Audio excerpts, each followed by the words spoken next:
ರಸ್ತೆಯಲ್ಲಿ ಸಂಚರಿಸುವವರಿಗೆ ಅಪಾಯ ತಂದೊಡ್ಡಿದ್ದ ಮತ್ತು ರೀಲ್ಸ್ ಮಾಡಿದ್ದ 19 ವರ್ಷದ ಯುವಕನನ್ನ ಮಣಿಪಾಲ ಪೊಲೀಸರು ಬಂಧಿಸಿದ್ದಾರೆ. ನಿನ್ನೆ ಇಬ್ಬರು ಯುವಕರು ಸ್ಕೂಟರ್ಗಳನ್ನು ಅಪಾಯಕಾರಿಯಾಗಿ ಅತಿ ವೇಗದಲ್ಲಿ ಚಲಾಯಿಸುತ್ತಿರುವ ವಿಡಿಯೋ ಸಾಮಾಜಿಕ ಜಾಲತಾಣಗಳಲ್ಲಿ ವೈರಲ್ ಆಗಿತ್ತು. ದ್ವಿಚಕ್ರ ವಾಹನಗಳು ಅಪಾಯಕಾರಿಯಾಗಿ ಸಂಚರಿಸುತ್ತಿರುವ ಬಗ್ಗೆ ಸಾರ್ವಜನಿಕರು ಆತಂಕ ವ್ಯಕ್ತಪಡಿಸಿದರು.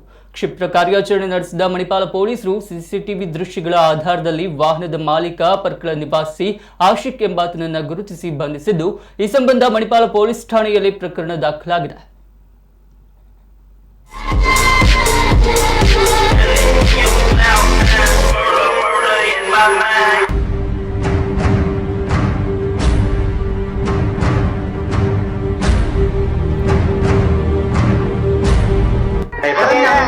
അംഗമാലി കിടന്ന് ഇത്രയും പ്രശ്നങ്ങൾ ഉണ്ടാക്കിയിട്ട് ഇതുവരെ പോലീസ് സ്റ്റേഷൻ